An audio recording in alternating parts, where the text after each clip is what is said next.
Olá, pessoal. Vamos começar agora a correção das semanas 3 e 4 do PET 7, que é a última correção. Acabou. E começando então, lá na página 72, escreva e explique de modo completo as características mais marcantes do trabalho e as punições dos escravizados no Brasil. Aí, se a gente fosse escrever tudo, a nossa resposta ia ficar gigantesca. Então, modifiquei um pouco e ficou assim. O trabalho incessante era a atividade essencial do dia a dia das pessoas escravizadas no Brasil. De forma a manter o grande número de trabalhadores escravizados, os senhores utilizavam-se de diversos recursos de punição e tortura das mais diferentes formas. Assim, o trabalho escravo foi usado largamente em todas as atividades econômicas e espaços sociais. A número 2, que está logo embaixo, tem um trecho de um poema que é bem famoso e está pedindo para identificar a atividade a que se refere esses versos na letra A. Se a gente lê com calma, a gente observa então que no começo o eu lírico está falando então que ele barganhou, então que ele negociou algumas peças no Senegal. Senegal é uma região, no caso do poema, uma região da África, embora hoje seja um país. E também vai falando que lá no final, se metade chegar ao porto. Ora, negociar peças na África e trazer metade chegar ao porto, isso daí dá indícios para a gente que a atividade que está falando os versos é o tráfico de pessoas escravizadas para o Brasil. A letra B fala o seguinte: cada uma das estrofes desenvolve uma ideia central. Identifique essas ideias. Ora, a formatação que o PET colocou não apresenta mais de uma estrofe, porque cada linha é um verso e a estrofe é o conjunto de versos. Aí tem apenas uma estrofe, mas se a gente pesquisa, a gente vai ver que, na verdade, esse poema ele é formatado da forma como está aparecendo aí, ó. E esse trecho, que é um trecho bem famoso, tem, na verdade, duas estrofes.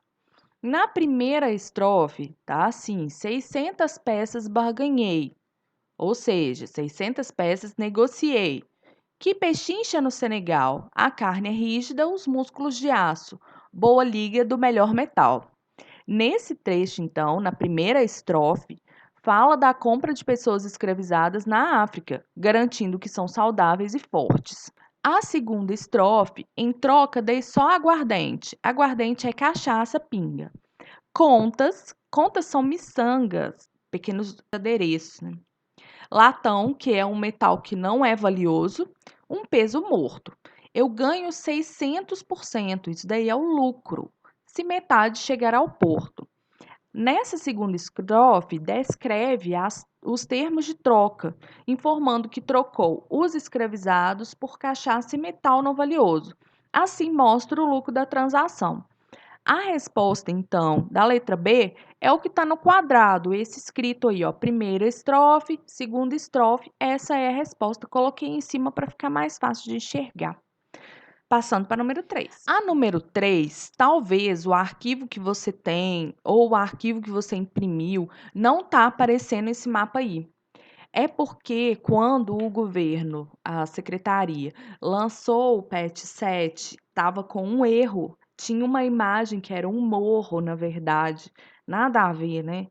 E aí, no dia 3 de dezembro, eles lançaram o retificado. Esse daí é o que eu tirei no site, então ele está atualizado.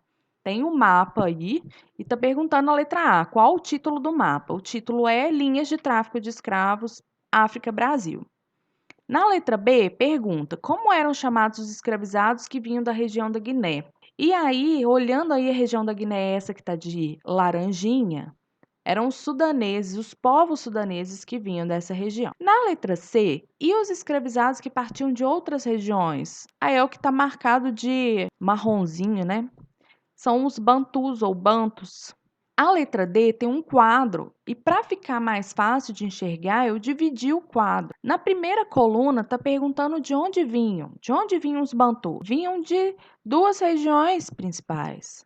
Angola e Moçambique, que também eram colônias portuguesas na África. Os sudaneses, que está marcado de laranjinha, vinham da Guiné. Aí, na segunda coluna pergunta: para onde iam?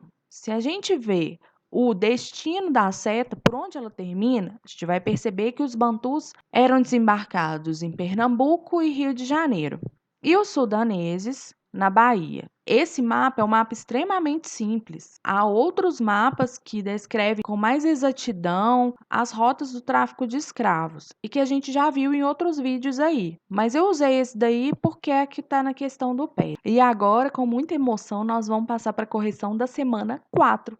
Partindo então para a semana 4, que é a última, a número 1 traz um trecho de Joaquim Nabuco e pergunta: no texto, Joaquim Nabuco defende um projeto político sobre como deveria ocorrer o fim da escravidão no Brasil.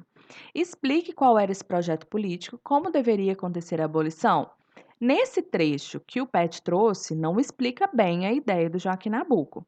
Só explica que ele argumentava que a abolição não deveria acabar através de uma guerra civil, como aconteceu nos Estados Unidos, ou de uma revolução. Não deveria ser dessa forma. Ele defende que deveria ser no parlamento e não em ações em fazendas ou quilombos. Então não explica completamente o projeto político dele, não. O que só diz é que, segundo o trecho, a escravidão deveria ser suprimida através do parlamento, ou seja, da elaboração de leis. A última questão do PET 7 pergunta: aponte e explique cada uma das formas de resistência negra à escravidão.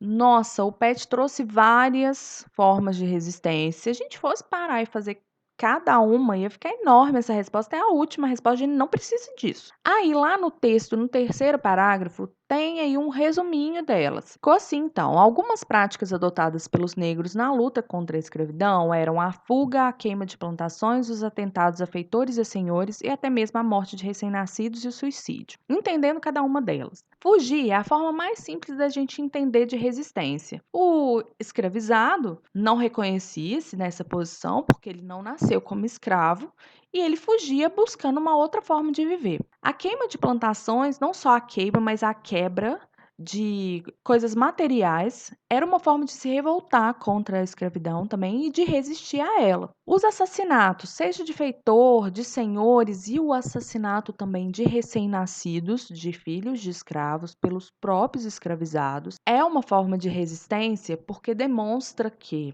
ter-se escravo não era algo que o escravizado queria, além de ser uma forma de se revoltar contra a escravidão.